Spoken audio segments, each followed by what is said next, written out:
ज्ञानतिमिरान्धस्य ज्ञानञ्जनशलाकया चक्षुरुन्मिलितं येन तस्मै श्रीगुर्वे नमः। मूकं करोति वाचालं पङ्गुं लङ्घयते गिरिं यत्कृपातमहं वन्दे श्रीकृतीनतारिणम्। पञ्चकल्पतरुभ्यश्च कृपासिन्धुभ्यैव च पतितानां पावनेभ्यो वैष्णवेभ्यो नमो नमः। वृन्दाय तुलसीदेव्यै प्रियाय केशवस्य च कृष्णभक्तिप्रदे देवी सत्यवते नमो नमः। जय श्री कृष्ण चैतन्य प्रभु नित्यानंदा श्री अद्वैत गदाधर शिवसादि गौर भक्तवृंदा। हरे कृष्णा कृष्णा कृष्णा हरे हरे, हरे Ram Ram Ram Hare Hare. My humble Dandavat Pranam to all, and this is an humble service at the lotus feet of Shri, my spiritual master and Shri Guru Gaurang Gandhar Radha Gopal जी। आज का हमारा टॉपिक है, there are two type of beings, infallible and fallible। ठीक है, ये हम लोग 15 chapter Shrimad Bhagavad Gita के 15 चैप्टर के 16 श्लोक से हम लोग पढ़ रहे हैं। ठीक है, 15 श्लोक हम लोगों ने कल किया था, उसको मैं थोड़ा सा एक बार रिमाइंड करूँगी क्योंकि वो श्लोक बहुत ही इम्पॉर्टेंट है और बहुत जगह जो है कहना चाहिए कोट किया जाता है। इसको मैं शेयर करती हूँ आप लोग के स्क्रीन पे।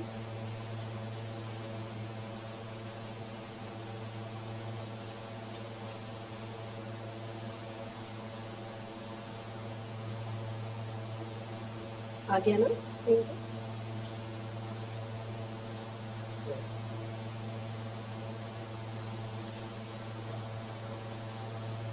सर्वस्य चाहं हृदि संविष्टो मत्तस्मृतिः ज्ञानपमोहनं च वेदैश्च सर्वरं वेदो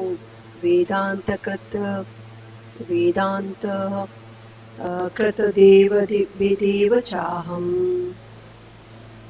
हरे कृष्णा नेहा। ट्रांसलेशन, ये हम लोग हरे कृष्णा मैम। आज हम लोग श्रीमद् भगवद गीता पढ़ रहे हैं। भगवद गीता में से 15 चैप्टर का 15 श्लोक। ठीक है, इसमें अभी हम लोगों ने श्लोक पढ़ा।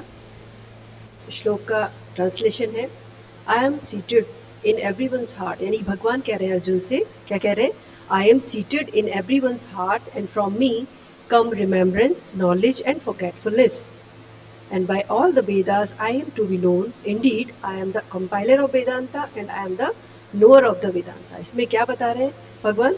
अर्जुन से कह रहे हैं, अर्जुन जो भी मनुष्य में, मन जीव में स्मृति आती है, यानी कि हम किसी को याद करते हैं ना कभी, या हम अपने पिछले जन्म को याद कभी मतलब सोचते हैं कि हमारा पिछले जन्म क्या होगा, लेकिन हमको याद नहीं आता है ना कि पिछले जन्म में हम क्या थे या हमारा क्या रहा था। पिछले कई जन्म, हम लोग के कितने जन्म हो चुके हैं हमको ये भी नहीं पता। एक बार अर्जुन, भगवद गीता में ही अर्जुन को भगवान कहते हैं, अर्जुन कहते हैं ना कि आप, अर्जुन जब भगवान कृष्ण कहते हैं अर्जुन से कि ये जो ज्ञान तुम्हें मैं आज दे रहा हूँ ना, ये सबसे पहले मैंने सूर्य को दिया था, मैं सूर्य को सर्वप्रथम दिया था। सूर्य ने फिर इक्ष्वाकु, विवासन, देन मनु, ऐसे करते करते परंपरागत जो ये ज्ञान, जो दिव्य ज्ञान है, जो भगवद गीता का दिव्य ज्ञान, वो मैं तुम्हें दे रहा हूँ आज, ऐसा भगवान बोलते हैं अर्जुन को। तो अर्जुन क्या बोलते हैं कि कृष्ण, तुम तो मेरे से उम्र में थोड़े से ही मेरे आसपास की एज के होगे, तो तुम ये कैसे कह सकते हो कि तुमने ये ज्ञान जो है सबसे पहले सूर्य को दिया था?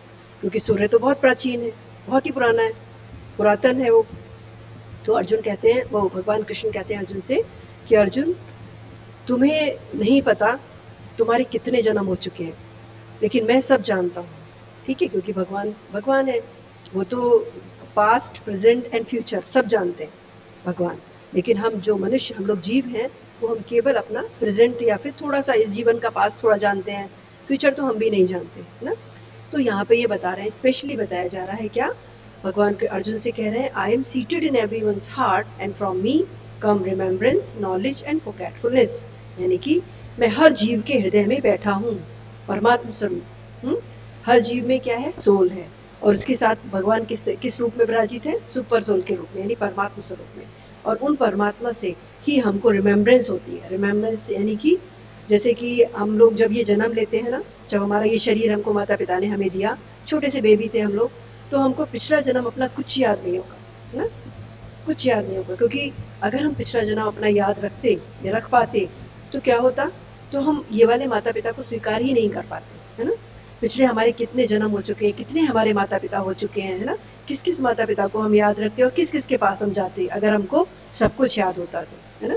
तो ये भगवान की कृपा से ही होता है कि हमको क्या याद रखना है और क्या नहीं रखना है, वो भगवान की कृपा से ही होता है। उसके बाद भगवान बताते हैं इसमें कि उनसे ही रिमेम्बरेंस आता है, उनसे ही ज्ञान आता है, नॉलेज, और उनसे ही फॉरगेटफुलनेस आता है, यानी कि हमें क्या याद रखना है और क्या हमको भूलना है, ये सब भगवान की कृपा से ही होता है। यानी कि जो भगवान हमारे हृदय में परमात्मा स्वरूप हैं, वही हमको क्या चीज़, कई बार क्या होता है, कुछ ऐसा इंसिडेंट होता है हमारी लाइफ में जो बहुत ही परेशान करने वाला होता है और दुख वाला होता है ना, हम भूल नहीं पाते।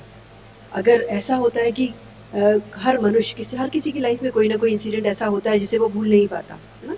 अगर वो ऐसा होता कि वो उस इंसिडेंट को कभी भी ना भूल पाता, तो वह जीवन नहीं जी पाता। कैसा हो जाता वो फिर एक तरह से पागल जैसा हो जाता। उस इंसिडेंट को या किसी घटना को, किसी परेशानी को, अपने जीवन से किसी दुख को अगर पूरी तरह नहीं, लेकिन थोड़ा थोड़ा, कहते हैं ना, धीरे धीरे वो अपने अपनी लाइफ के उसमें बिजी होता जाता है, जैसे जैसे वैसे वैसे उसकी वो याद जो होती है वो धीरे धीरे कम होती जाती है ना। तो ये भी भगवान की कृपा से होता है कि भगवान मनुष्य को, भगवान धीरे धीरे वो फॉरगेटफुलनेस देते हैं, जिससे कि वो अपने जो गहन दुख होता है उसके हृदय में, जो बहुत ही जिससे वो परेशान होता है, उसको धीरे धीरे वो भूलने लगता है। और अपने जो प्रेजेंट यानी कि करंट जीवन का लाइफ होता है, लाइफ का जो भी कार्य होता है, एक्टिविटीज़ होती है, रूटीन लाइफ होती है, उस सब में धीरे धीरे वो फिर से बिजी हो जाता है। तो ये भगवान की कृपा से होता है। क्या? एक तो रिमेम्बरेंस, नॉलेज एंड फॉरगेटफुलनेस, यानी ज्ञान कौन सा ज्ञान? ये कि जब मनुष्य ये सोचता है कि अरे मुझे इतना दुख हुआ, है ना, मेरा या तो कोई सपोज मेरा कोई अपना जो कि नहीं, जो बहुत ही मुझे प्रेम करता था या मेरे से बहुत ही अटैच था, वो नहीं रहा सपोज, है ना, तो उसको ये भूल पाना उसके लिए बहुत ही दुख होता है, बहुत ही कठिन होता है, मुश्किल होता है। वैसे ही जैसे उसके जीवन में कोई ऐसे ही परेशानी वाली कोई घटना आई है जिसके कारण वो बहुत ही ज़्यादा डिस्टर्ब हो गया है ना? कोई भी ऐसा इंसिडेंट हुआ तो उसको भी वह भूल नहीं पाता है ना कई बार। तो ये भगवान की कृपा से होता है। क्या? ज्ञान, जिसे कहते हैं नॉलेज। दी हरे कृष्ण। हाँ, दी आपकी वॉल्यूम बहुत कम हो गई है अचानक से। कम हो रहा है। हाँ, अभी थोड़ी स्पार्किंग सी हो रही थी ना, उसके बाद से कम हो गई अचानक से आपकी वॉल्यूम। ओके, एक्चुअली वो लाइट हाँ, शायद उसी शायद। के बाद से कम हो रही है वॉल्यूम, अभी समझ ठीक में आ नहीं रहा आ है? रहा कुछ। अब ठीक आ रहा है? अब ठीक आ रहा है, अब ठीक आ रहा चलो है। ठीक है, मैं इसको थोड़ा माइक्रोफोन इसको हाँ, पास अभी ठीक आ रखती रहा है। हूँ। Thank you, thank you. Hare Krishna. तो आज हम लोग का चैप्टर हरे कृष्ण आप सर, हम लोग आज 15 चैप्टर का 15 श्लोक पढ़ रहे हैं। उसमें भगवान ये बता रहे हैं कि I am seated in every once heart. भगवान बोल रहे हैं कि मैं हर किसी के हृदय में विराजित हूँ, यानी कि हर सोल के साथ सुपर सोल मतलब प्रेजेंट है, भगवान परमात्मा स्वरूप में प्रेजेंट है। तो भगवान से ही क्या आता है? Remembrance, knowledge and forgetfulness. Remembrance क्या? कि हमने पिछले कई जन्म, कितने जन्म ले रखे हैं, हमको नहीं पता, है ना। तो और इस जन्म में जब हमारा ये शरीर हमको मिलता है तो हम पिछले कई जन्मों के बारे में हमें याद नहीं रहता। ये भगवान की कृपा से होता है ना। कई बार हमारे जीवन में बहुत बड़ी कोई दुखद घटना होती है जिसको हम भूल नहीं पाते, है ना, लेकिन भगवान की कृपा से हम धीरे धीरे उसे भूलने लगते हैं और अपने रूटीन लाइफ में बिजी होने लगते हैं, है ना। फिर आता है नॉलेज। भगवान से ही हमें नॉलेज प्राप्त होती है। नॉलेज यानी कि ज्ञान। कैसा ज्ञान? ये ज्ञान कि जो मेरे जीवन में जो भी घटना घटी है, तो जिस रिलेशन से मेरा प्रॉब्लम, मतलब मुझे जो हर्ट हुआ है या मुझे दुख प्राप्त हुआ है या ऐसा, मतलब कोई भी, तो ये सारा रिलेशन किससे के साथ है? वो हमारा बॉडीली रिलेशन है। ऐसा ज्ञान होना। लेकिन मैं कौन हूँ? मैं केवल शरीर नहीं हूँ, मैं आत्मस्वरूप हूँ। आत्मस्वरूप मतलब मैं सोल हूँ। ये अपना नेचर को समझ पाना। नॉलेज क्या है? अपनी रियल आइडेंटिटी को पहचान पाना, है ना। तो वो भी कहाँ से आता है? भगवान की कृपा से प्राप्त होता है। हम लोग बहुत सारा बुक्स रीड कर सकते हैं, पढ़ सकते हैं। लोग कहते हैं ना कि क्या करना मुझे, कुछ लोगों से बात करना या किसी का की मतलब मीटिंग्स अटेंड करना या किसी का मेल संग या एसोसिएशन अटेंड करने से क्या फ़ायदा? मेरे पास बुक्स बहुत अवेलेबल है, मैं तो पढ़ लूँगा अपने आप से, ऐसा सोचते ना लोग। लेकिन नहीं, ये जो ट्रांसजेंडर नॉलेज है, जो दिव्य ज्ञान जिसे हम कहते हैं, वो केवल और केवल भगवान की कृपा से ही मिलता है हमको, है ना। जैसे फिजिक्स, केमिस्ट्री, मैथमेटिक्स है और भी कोई भी साइंस है ना, कोई भी सब्जेक्ट है, वो सब हम अपनी बुक्स की हेल्प से समझ सकते हैं, रट सकते हैं कई बार, है ना, कई बार समझ भी सकते हैं। लेकिन अकेला ये दिव्य ज्ञान ऐसा है, यानी ट्रांसजेंडर नॉलेज जिसे हम कहते हैं, वो अकेला ऐसा है जिसे भगवान की बिना कृपा के हम नहीं प्राप्त कर सकते। भगवान की कृपा जब तक नहीं होगी तब कितनी ही बुक्स पढ़ लें, कितना ही कुछ कर लें ना, कितने बड़ी बड़ी तपस्या कर लें, भगवान का व्रत खूब बड़े बड़े रख लें, बिना कुछ लिए पानी निर्जला व्रत रख लें, लेकिन जब तक भगवान की कृपा नहीं होगी तब तक हमको कुछ समझ नहीं आएगा। इसीलिए भगवान इसी श्लोक में भगवान अर्जुन को बताते हैं कि मैं हर जीव के हृदय में विराजित हूँ और मुझसे ही क्या होता है, रिमेम्बरेंस यानी याद, किसी कुछ भी याद आना या भगवान के अपने स्वरूप को याद करना कि मैं कौन हूँ या ज्ञान क्या है या किस चीज़ को भूलना, वो सब भगवान से ही हमको प्राप्त होता है, ईश्वर की कृपा से ही प्राप्त होता है। आगे भगवान इसमें बता रहे हैं, by all the Vedas I am to be known, यानी कि जितने वेद हैं, लोग कहते हैं ना कि अरे वेद को जरूर पढ़ना चाहिए, है ना, तो लोग वेद को पढ़ने के बाद क्या करते हैं, लोग वेद को पढ़ने के बाद कर्मकांड में फंस जाते हैं। कर्मकांड मतलब हवन कर रहे हैं, रोज ये करना है, वो करना है, दान करना है, पुण्य करना है, उसको भोजन कराना है, इसी चीज़ में वो फंस के रह जाते हैं। ठीक है, वो सोचते हैं जो स्पिरिचुअल लाइफ है उसका मतलब यही है कि दान पुण्य करना और खूब ज़्यादा व्रत करना, खूब ज़्यादा कहना चाहिए क्या, व्रत करना और बहुत ज़्यादा तप टाइप से करना, वो ही लोग सोचते हैं कि यही जो है वो क्या है, स्पिरिचुअल आध्यात्मिक जीवन है, लेकिन ऐसा नहीं है। वेद क्या है, in the all the Vedas I am to be known, भगवान क्या कह रहे हैं, समस्त वेदों के द्वारा केवल मैं ही जानने का मतलब केवल मैं ही कंक्लूजन हूँ, यानी वेदों के द्वारा जो भी जितना स्टडी, वेद में जितना ज्ञान है उस ज्ञान का केवल एक सार है कि मुझे जानना, भगवान कृष्ण यानी विष्णु को जानना। वेदों का सार यही है कि वेद, समस्त वेद किसे इंडिकेट करते हैं कि विष्णु कृष्ण क्या है। Indeed I am the compiler of Vedanta and I am the knower of Vedas, भगवान क्या कह रहे हैं कि मैं ही वेद को कंपाइल करने वाला हूँ, वेदांता को, और मैं ही वेद को जानने वाला हूँ। यानी कि कोई भी जीव, कोई भी मनुष्य पूरी तरह से वेदांत का ज्ञान या वेद का ज्ञान नहीं जान पा सकता। पूर्ण ज्ञान जिसे कहते हैं, वेद को जानने वाला पूर्ण ज्ञानी कौन है, भगवान ही है, जिसने स्वयं वेदों को दिया है, वेदों को कहना चाहिए प्रोड्यूस किया है। वेद का जो ओरिजिन है यानी कि भाई भगवान ही वेदों को देने वाले हैं और उसी को पूरी तरह से वही केवल जानने वाले हैं। फिर आगे पापट में पढ़ते हैं, the supreme lord is situated as Paramatma in everyone's heart and it is from him all activities are initiated, यानी कि भगवान हर जीव के हृदय में विराजित है और उनसे ही सारे कार्य, जो भी हम कार्य करते हैं वो सब प्रारंभ होते हैं। The living entity forgets everything of his past life but he has to act according to the direction of supreme lord who is witness to all his work, यानी कि जो भी हम जीव होता है, यानी कि हम सब जो भी जीव है, वो जब ये शरीर ग्रहण करता है, अपना जन्म हमारा होता है, तो हमने पिछले जन्म के बारे में हम सब कुछ भूल जाते हैं। कुछ हमें याद नहीं रहता कि पिछले जन्म हमारा कितना जन्म हुआ था, कैसा हुआ था, मैं कौन, मैं क्या एनिमल था या मैं इंसेक्ट था या मैं बर्ड, मतलब कोई भी फ्लाइंग बर्ड टाइप से था, क्या था मैं, या मैं कौन सा जीव था, या मैं कैसा मनुष्य था, मैं किस घर में जन्म हुआ था, क्या नाम था, मेरे माता पिता कौन थे, वो सब कुछ उसको याद नहीं रहता। ऐसे रेयर केसेस में ये आता है कि कुछ लोगों को याद भी होता है, इमीडिएट पास्ट लाइफ, है ना, रेयर केसेस में होता है कहीं ना कहीं, तो ये मतलब ऐसा रेयर केसेस का है, लेकिन इसमें बता रहे हैं कि जनरली लोगों को याद नहीं रहता। तो किसके कारण होता है वो भगवान ऐसा करते हैं कि उनको फॉरगेटफुलनेस देते हैं कि उसको पिछला जन्म अपना याद नहीं रख पाता। लेकिन भगवान को सारा हमारा कार्य, हमारी एक्टिविटीज़ मालूम होता है, वो विटनेस होते हैं। हमने पिछले कई जन्मों में जो भी कार्य किया है ना, उन सब का विटनेस कौन है, परमात्मा, जो हमारे हृदय में विराजित है। वो समस्त ज्ञान, समस्त कार्य एक्टिविटीज़ को जानता है कि मैंने पिछले कितने जन्मों में क्या क्या किया। Therefore he begins his work according to his past deed। फिर अगला जो जन्म, जैसे ये जन्म हमको मिला ना, तो इस जन्म में हमको तो पता नहीं कि हमने क्या किया, है ना, लेकिन भगवान जो विटनेस है, हमने पिछले कई जन्मों में बहुत सारे कार्य किए हैं, है ना, बहुत सारी एक्टिविटीज़ की हैं। हो सकता है बहुत अच्छे कार्य भी किए हों, हो सकता है हमसे कुछ बहुत गलत कार्य भी हुए हों, तो वो हमारी पिछले, हमारे प्रत्येक कर्म का वो हमारा विटनेस है। ठीक है, अब जब हमारा ये, वो हमारे एवरी एक्शन यानी कि सारी एक्टिविटीज़ के अकॉर्डिंग हमको नया शरीर देते हैं भगवान।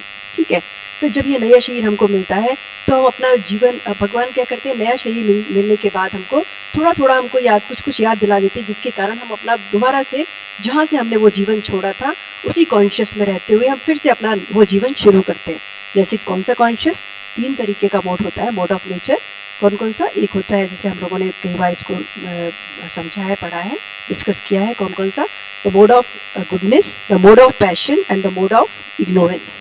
इग्नोरेंस का मतलब द मोड ऑफ इग्नोरेंस, जिसमें कि जीव जो है उसको पता नहीं होता, वो दूसरों को कष्ट देने में ही खुश होता है ना, या फिर नॉनवेज खाता है, बहुत सारे गलत काम करता है, तो उसका जन्म जो है अधोगति जिसे कहते हैं, इसका एनिमल लाइफ में उसका जन्म होता है।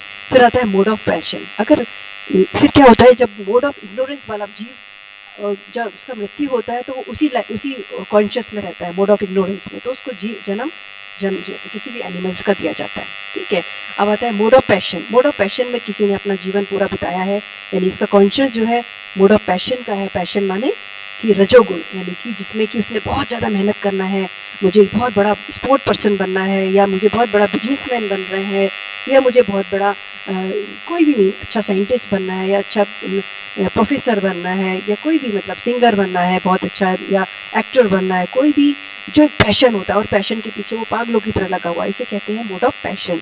तो ये पैशन में लगा हुआ लगा लास्ट में क्या होता है, उसका जब अंत समय आता है तो उसका जो कॉन्शियस होता है वो उसी मोड में रहता है, जिसके कारण उसका जन्म जो है फिर से वही क्या नाम पैशन के अकॉर्डिंग, उसका मोड ऑफ पैशन के अकॉर्डिंग उसका जन्म होता है। ठीक है, फिर आता है मोड ऑफ गुडनेस, यानी कि सतोगुण। सतोगुण में क्या होता है कि जब सतोगुण का भाव उसके अंदर होता है और वो भगवान के कोशिश में लगा होता है कि मैं कुछ अच्छा काम, चैरिटी करना, दान दक्षिणा, भगवान की पूजा करना या तप करना, कुछ ऐसा लगा होता है वेदों के अकॉर्डिंग जिसे कहते हैं, क्योंकि हम समस्त वेद हमको क्या सिखाते हैं कि हमको जो है गुड मोड ऑफ गुडनेस के लेवल तक ऊपर उठना है। ठीक है, समस्त वेद हमको ये इंडिकेट करते हैं। तो वेदों को हो सकता है पिछले जन्म में जिसने जो मोड ऑफ गुडनेस में रहता है, तो वो वेदों को उसके अकॉर्डिंग उसने अपना जीवन यापन किया हो, कर्मकांड के अकॉर्डिंग रिचुअल्स को फॉलो करते हुए, तो उसको अगला जन्म फिर मनुष्य का जन्म दिया जाता है। उसको फिर से अपॉर्चुनिटी दी जाती है कि तुम फिर से आओ इस संसार में, और अपना जो तुमने पिछला अधूरा छोड़ दिया था उसको उसका जो तुम्हारा डेवलपमेंट है कॉन्शियस का, वो तुम फिर से शुरू करो। ऐसा करके भगवान उसको एक फिर से अपॉर्चुनिटी देते हैं। ठीक है, तो ये बताया, तो जिस भाव में, जिस कॉन्शियस में मनुष्य का देह छोड़ता है, उस कॉन्शियस के बाद उसको वैसा ही शरीर दिया जाता है भगवान के अरेंजमेंट के अकॉर्डिंग। ठीक है, लेकिन अब ये यहाँ पर आगे बता दिया ना भगवान ने कि जो भी अपने कार्य में जिस कार्य को करता हुआ मनुष्य शरीर छोड़ता है, उसी के अकॉर्डिंग भगवान के अरेंजमेंट के अकॉर्डिंग उसको नया जन्म दिया जाता है। कि भगवान तो हमारे सारे कार्यकलाप जान रहे हैं ना। तो आगे क्या बता रही, about the different result he is worshipped not only as impersonal Brahma, supreme personality of Godhead and localized Paramatma, but as a form of the incarnation of Vedas as well। यानी कि ये बताया जा रहा है कि भगवान जो है वो वर्शिपेबल है, यानी कि पूजनीय है, किस रूप में, केवल ब्रह्म रूप, ब्रह्म जैसे कहते हैं, लोग कहते हैं इम्पर्सनल ब्रह्म। इम्पर्सनल ब्रह्म का मतलब कि उनका कोई आकार नहीं है, वो निराकार है, यानी कि ज्योति स्वरूप है। कुछ लोग ऐसे करते हैं जो कि भगवान के जो साकार स्वरूप की को नहीं मानते, तो वो लोग भगवान के निराकार स्वरूप की पूजा करते हैं ना। तो यहाँ बताया जा रहा है कि चाहे वो निराकार स्वरूप हो, चाहे भगवान हो, चाहे वो परमात्मा स्वरूप हो, समस्त स्वरूप जो है, समस्त स्वरूप जो है कहना चाहिए, किसी भी स्वरूप में भगवान की पूजा की जा सकती है। उसके बाद ये बताया जा रहा है कि एक स्वरूप और होता है भगवान का, जिसे कि कहते हैं कि साहित्य अवतार, यानी कि द इनकार्नेशन ऑफ वेदास। यानी कि जो वेद क्या है, वेद क्या बताते हैं, वेद बताते हैं डायरेक्शन, कि मनुष्य को किस तरीके से भगवान को प्राप्त करना है, यानी कि how he can achieve the ultimate goal. Veda हमको ये समझाते हैं, डायरेक्शन देते हैं, right direction. The Vedas give the right direction to people so they can properly mold their lives and come back to Godhead and back to home. यानी कि वेद क्या बताते हैं, हमको डायरेक्शन बताते हैं, जिससे कि मनुष्य जो है अपने जीवन को इस प्रकार मोल्ड करे, इस प्रकार अपने जीवन को अच्छा बना ले, जिससे कि वो भगवान के धाम को पहुंच को प्राप्त कर सके। ठीक है, तो भगवान ने क्या किया, ये मनुष्य तक ये डायरेक्शन पहुंचाने के लिए उन्होंने अवतार किस तरह से लिया, व्यास देव जी का अवतार लिया, और समस्त वेदांत सूत्र को उन्होंने कंपाइल किया। उन्होंने मतलब वेदों को कंपाइल किया, वेदांत किसके रूप में, व्यास देव जी के रूप में, वेदों को, उपनिषद को, वेदांत सूत्र को, समस्त पुराणों को क्यों किया, केवल और केवल मनुष्य के कल्याण के लिए। इसमें लिखा है, the supreme lord is so full that for the deliverance of the conditioned soul he is the supplier and digester of food stuff. यानी कि भगवान इतना मतलब इतना अच्छे हैं, इतना फुल है कि वो जो एक कंडीशन सोल है यानी कि बद्ध जीव है उसको कहना चाहिए उसके कल्याण के लिए उन्होंने समस्त जो है डायरेक्शन दिया। अब आगे बताए भगवान ही मनुष्य को जो है फूड देते हैं यानी कि सप्लाई करते हैं, खाना देते हैं और वही उसके खाने को भी पचाते हैं। किस रूप में? भगवान जो परमात्मा स्वरूप में बैठे हैं वो हमारे समस्त एक्टिविटीज हमारे सारे जीवन लाइफ मतलब हमारे शरीर के फंक्शन को डायरेक्ट करते हैं। तो उसमें आगे क्या बता रहे हैं? भगवान ही क्या है? भगवान ही जो है वेदों का, भगवत गीता का कौन है? गुरु, टीचर है।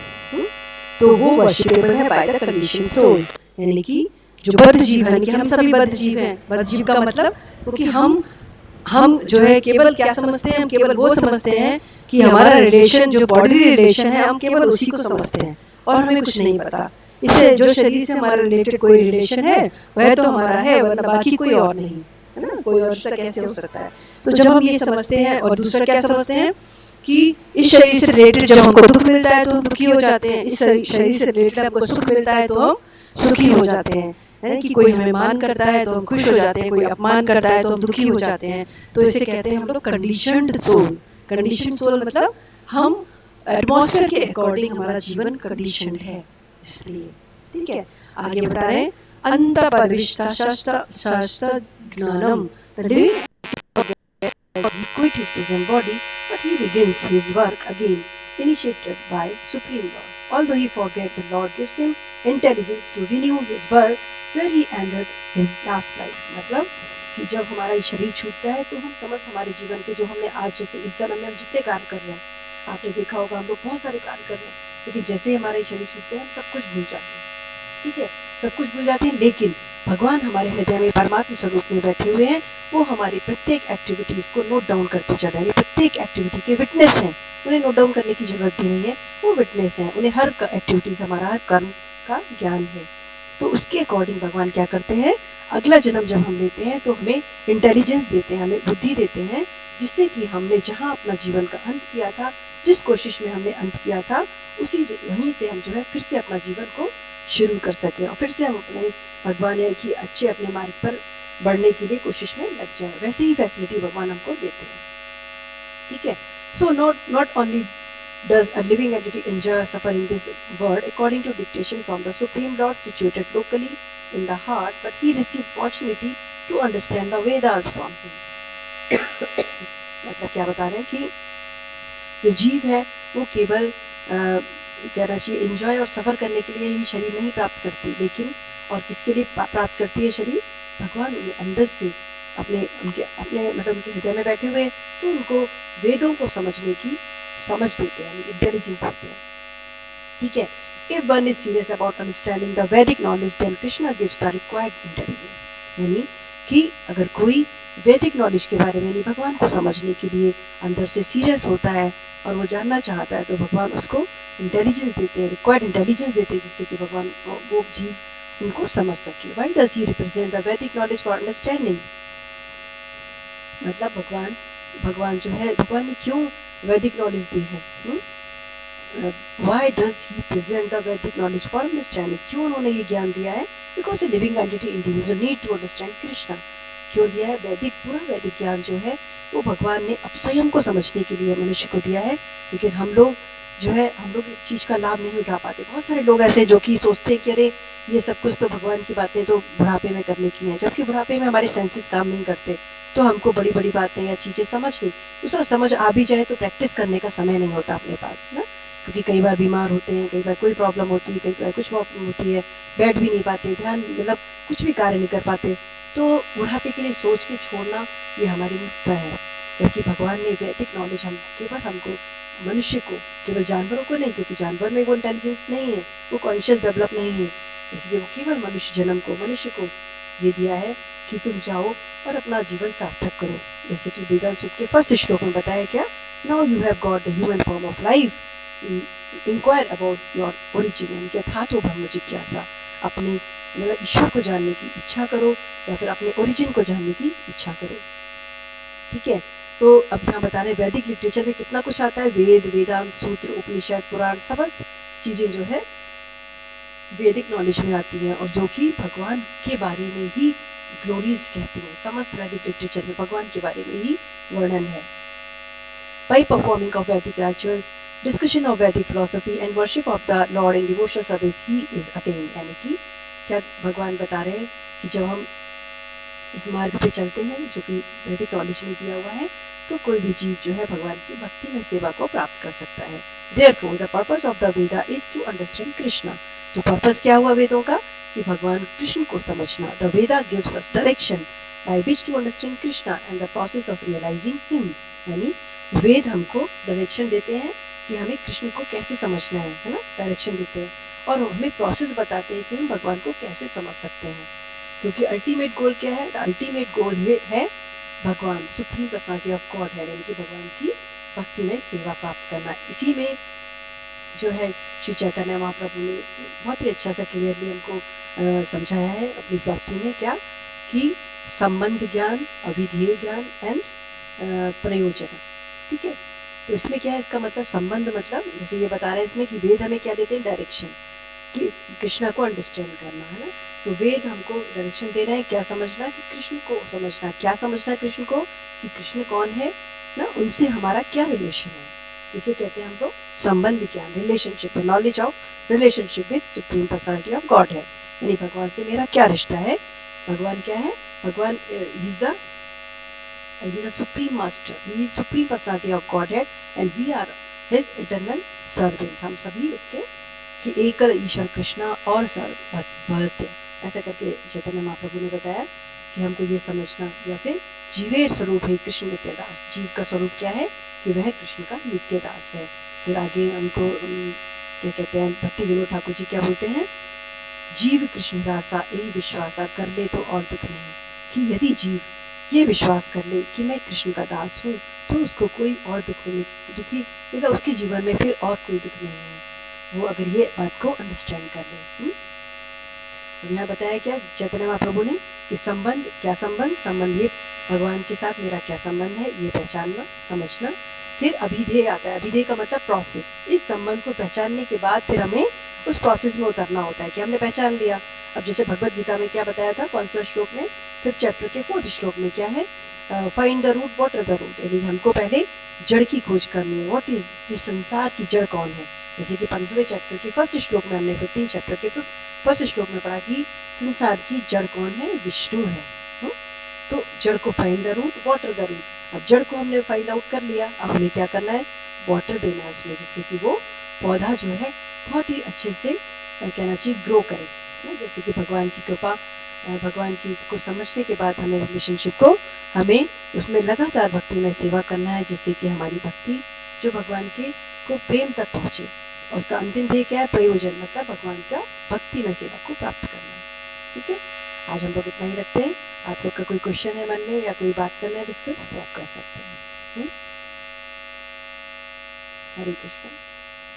ये मेरा कैमरा अपने आप ऑटोमेटिकली ऑफ हो गया है, लेकिन मैं हूँ प्रेजेंट, आप लोग बात कर सकते हैं।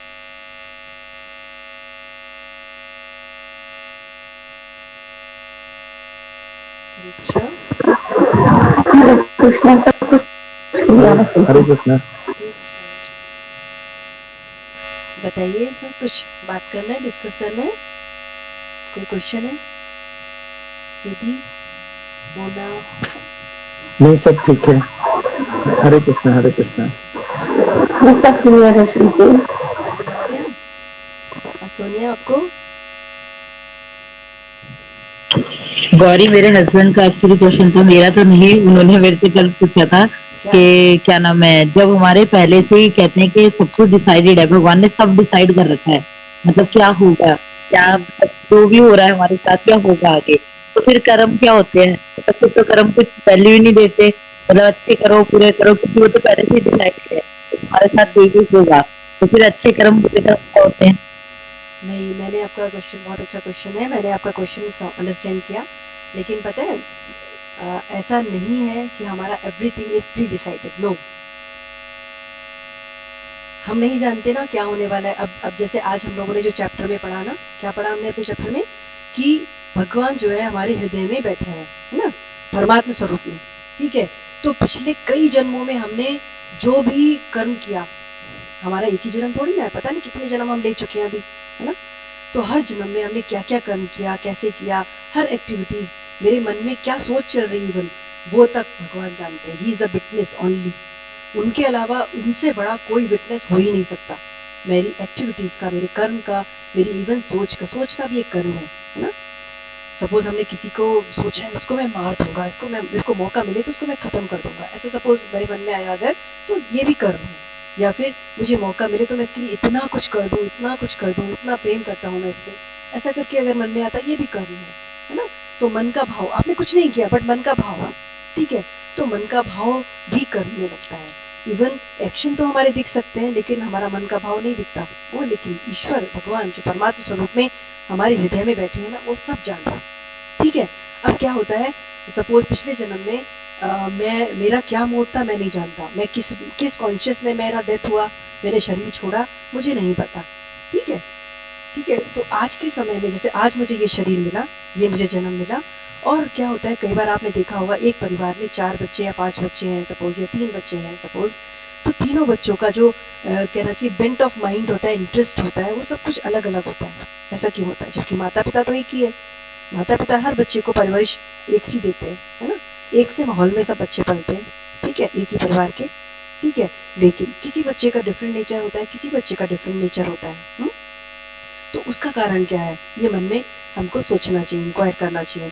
उसका कारण है उसके पिछले जन्म के कर्म, जिसके कारण उसने एक माता पिता को चुना, ठीक है। इस माता पिता को मैंने चुना और मैं इस माता पिता के माध्यम से इस संसार में आया, मुझे ये शरीर प्राप्त हुआ, ठीक है। अब पिछले जन्म में जो भी कर्म थे, कई बार क्या होता है 2-4 भाई बहन होते हैं, एक बहुत अच्छा राइज करता है, बहुत अच्छा अर्न करता है, लाइफ में मटेरियली सक्सेसफुल होता है, तो एक बहुत ज़्यादा परेशान होता है, 2 वक्त का खाना बनाने तैयार करने या रोटी लाने के लिए भी उसको बहुत मुश्किल होता है ना। लेकिन वो है दोनों एक फैमिली के, माता पिता ने एक सा पढ़ाया, लेकिन कर्म डिफरेंस है, कर्मों का डिफरेंस है, तो वो कर्मों का विटनेस कोई नहीं होता। कई बार क्या होता है हम मनुष्य दुखी होते हैं कि भगवान मैंने ऐसा क्या किया जो तू मेरे साथ ऐसा कर रहा है, ऐसा हमारा मन में आता है ना क्वेश्चन कि और फिर आपने जैसा बोला, जैसे हम लोग सोचते हैं कि मेरे साथ ऐसा क्यों हुआ या क्यों हो रहा है, क्यों, मैंने क्या गलत किया, लेकिन मैं नहीं जानता ना। आज हमने भगवद गीता के जो श्लोक में 15 श्लोक में पढ़ा, क्या पढ़ा कि हम हमारे पिछले कई जन्म ले चुके हैं, लेकिन हम हर चीज, तो फॉरगेटफुलनेस कहाँ से आती है, स्वयं भगवान से, और रिमेम्बरेंस कहाँ से आती है, स्वयं भगवान से। फिर हम जब ये जन्म ग्रहण करते हैं तो हमने जो पिछले जन्म में जो जो कर्म किए थे उसके अकॉर्डिंग मेरा जीवन फिर से शुरू होता है। भगवान मुझे फिर से एक अपॉर्चुनिटी देता है, अगर मैंने अच्छा कुछ किया है तो मनुष्य जन्म मिला है मुझे, भगवान ने मुझे मनुष्य जन्म दिया है। दूसरा, अगर हमें भगवान के प्रति, भगवान की कथा सुनने में, भगवान के बारे में डिस्कस करने में या भगवान की पूजा करने में इंटरेस्ट आने लगा, दैट मीन आपका पिछले जन्म में कुछ आपने बहुत अच्छा, बहुत पायस कर्म किए हैं, जिसके कारण नेचुरली आपका अट्रैक्शन इधर बढ़ने लगा, ठीक है। ये है पॉइंट। दूसरा फिर क्या आता है, आपने जैसे क्वेश्चन किया कि अगर हमारे पिछले जन्म के कर्म के कारण, मतलब उसका फल हमको निश्चित मिलना ही है, उसके कारण डिसाइड है हमारा कर्म का फल, ठीक है, तो मैं आज नया कर्म क्यों करूं, है ना, मैं क्या करूं, सब कुछ तो होना ही है, पहले से भगवान ने डिसाइड कर दिया। लेकिन यहाँ पर आता है हमारा, हमको वैदिक लिटरेचर यानी कि वैदिक नॉलेज हमको ये समझाता है, हमको ये ज्ञान देता है कि पिछले जन्म में जो मैंने कर्म किया था उसके अकॉर्डिंग मुझे इसका रिजल्ट मिल रहा है, ठीक है। वो यानी कि वो मेरा अकाउंट चल रहा है, जो ऑलरेडी था, बन गया था, वो अकाउंट इस समय चल रहा है, वो तो मिलना ही है डेफिनेटली मुझे, ठीक है। लेकिन मुझे नया अकाउंट भी खोलना है अपना। सपोज आपने 10,000 या 10 लाख रुपीज़ थे आपके अकाउंट में, तो आपने 10 लाख जो है तब तक आप खर्च कर सकते हैं उसे जब तक वो 10 लाख खत्म ना हो जाए। ठीक उसी प्रकार से जो आपने कर्म, चाहे अच्छे कर्म थे चाहे बुरे कर्म थे, जो आपने संचित कर लिए, एक्वायर कर लिए, डिपॉजिट कर लिए, तो उसका इफेक्ट हमको आज मिल रहा है, ठीक है। जो अच्छे थे उसका अच्छा फल मिल रहा है, जो बुरे थे उसका बुरा फल मिल रहा है, ठीक है। अब आता है क्वेश्चन, फिर ये तो मिल रहा है तो फिर मैं आज क्यों करूँ, क्या करूँ जब सब कुछ डिसाइड है। तो वो पुराना कर्म का जो लेखा जोखा था वो चल रहा है, लेकिन मुझे आज भगवान ने नया जन्म जो जन्म दिया है मनुष्य का, और उस जन्म में सबसे बड़ी बात कि उसने मुझे अपने आप से कनेक्ट कर दिया है। यही बहुत बड़ी उसने कृपा की। तो मुझे क्या करना है, उसके कनेक्शन में रहते हुए मुझे अपना सारा कार्य करना है, उसके कॉन्शियस में रहते हुए प्रत्येक कर्म को अगर मैं मोल्ड कर देता हूँ तो जो मेरे पिछले जन्म के जो इफेक्ट है, जो रिजल्ट मुझे मिल रहा है ना, वो रिजल्ट मिलेगा। लेकिन जैसे सपोज यही कर्म का इफेक्ट होता है, ये हमने ऐसा ही एक उसमें पढ़ा था महात्म में, कि जैसे सपोज आज कर्म के अकॉर्डिंग मेरे हाथ कटने वाला है, सपोज मेरा एक्सीडेंट होना है, मेरा हाथ कटना है, लेकिन अगर हम भगवान की शरण में हैं तो क्या होगा, उस हाथ पे जरा सा कट लगेगा, ब्लड निकलेगा और कर्म कट जाएगा। यह है भगवान की कृपा के कारण। अगर आप भगवान की लाइन में हैं और हमसे कुछ गलत कारण के कारण आज मेरे डेस्टिनी में ऐसा लिखा है कि आज ऐसा होना है, लेकिन वो होगा, लेकिन उसका इफेक्ट इतना कम होगा कि हमको पता भी नहीं चलेगा। यह है भगवान की कृपा उसके कारण, क्योंकि हमने जो कर्म किए हैं उसका रिजल्ट तो निश्चित है।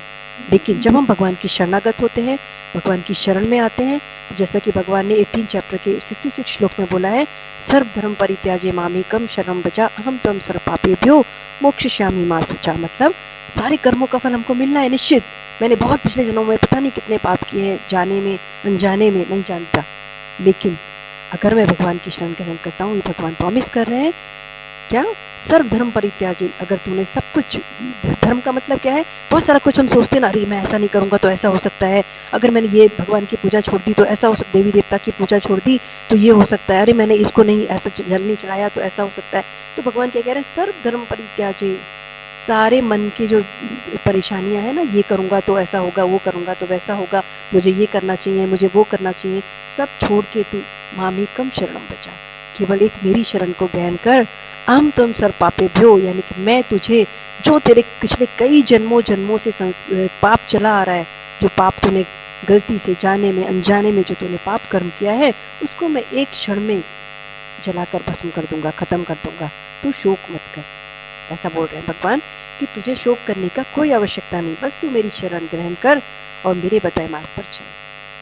ठीक है, तो ऐसा नहीं है कि हमारा लाइफ हमारे कर्मों के अनुसार डिसाइड है। हाँ, जो मनुष्य भगवान की शरण में नहीं है तो उसको अपने कर्मों का फल निश्चित ही रूप से उसे भुगतना ही पड़ेगा, लेकिन जो भगवान की शरणागत होकर चल रहे हैं उसे कर्मों का फल मिलेगा, लेकिन बहुत ही कम इंटेंसिटी में, बहुत ही कम, जिससे उसे पता भी नहीं चलेगा कब उसका इफेक्ट आया और कब निकल गया। यह है भगवान की कृपा के कारण। ठीक है, तो थैंक यू। ऐसा नहीं है कि कुछ डिसाइडेड नहीं है, भगवान की कृपा सबसे ऊपर है। जैसे कि आपने कभी सुना भी होगा, जैसे कोर्ट में जब जाते हैं, जैसे कोर्ट कचहरी का ही चलता है ना, मतलब केसेस वेसेस टाइप से, तो क्या होता है, केसेस में क्या दिखाया जाता है, जस्टिस, राइट, जस्टिस ही सबसे ऊपर माना जाता है, लेकिन कई बार जज के हाथ में होता है, जस्टिस से ऊपर क्या है, मर्सी। कई बार होता है ना, जज जो है डिसाइड करता है, डिसीजन किसी बेस पे लेता है, मर्सी के बेसिस पे लेता है। जब एविडेंसेस नहीं होते, उसे लगता है कि नहीं, जो बंदा जिसको मैं वो करने जा रहा हूँ, कहना चाहिए पनिश करने जा रहा हूँ, हो सकता है वो निर्दोष हो, उसको सारा स्टडी करने के बाद तो उसके हाथ में है कि वो उसे जस्टिस की जगह मर्सी भी दे सकता है, दया भी दे सकता है। ठीक वैसे ही भगवान जो है, भगवान जस्टिस पे नहीं जाता कि तूने कैसा कर्म किया है कि मैं उसे तुझे वैसा फल दूंगा, नहीं। जब हम भगवान की शरणागत होते हैं तो हम भगवान की दया के पात्र हो जाते हैं, भगवान हमें दया देता है, करता है। फिर वो जस्टिस नहीं, जस्टिस तो बहुत ही वैसी चीज़ है, कहना चाहिए कि हम जैसा कर्म, जैसे कि भगवान ने बना दिया ना मटेरियल वर्ल्ड में, क्या कि न्यूटन का थर्ड लॉ के according each and every action has equal and opposite reaction. तो जैसा कर्म वैसा फल, जैसा कर्म वैसा फल, है ना। लेकिन जब हम भगवान की शरणागत होते हैं तो उस संसार की जो लॉ ऑफ नेचर है उससे ऊपर उठ जाते हैं, भगवान की दया के पात्र हो जाते हैं। ठीक है, हरे कृष्णा। और किसी का कोई क्वेश्चन है? बहुत अच्छा क्वेश्चन था सोनिया आपका, भैया को जरूर बोलना, ये बताना। हाँ, मैं सारा बताऊंगी। और भैया से कहना, भैया के पास टाइम हुआ करे तो ज्वाइन कर सकते हैं ना। ठीक है, ठीक है। क्योंकि अब मैंने सोचा है ना, बहुत ही कम समय के लिए रखूंगी, जिससे कि सब करें और सब अपना टाइम से फ्री हो। बहुत अच्छा समझा, हाँ बहुत अच्छा समझाया, अच्छा लगा, एग्जाम्पल्स भी बहुत अच्छा दिए। हरे कृष्णा। ठीक है, फिर हम लोग आज का कोर्स करते हैं, फिर हम लोग किसी दिन रखते हैं। कल्पना दी, आपका कोई क्वेश्चन? आंटी कैसी है? हाँ, मम्मी भी ठीक है। सुन रही है कि बिजी है? उनसे मेरा हरे कृष्णा। नहीं सुन रही थी, तो खैर कोई आया था तो चली गई। कोई बात नहीं, मेरा नाम कहना, हरे कृष्णा बोलना उनको। हाँ हाँ हाँ।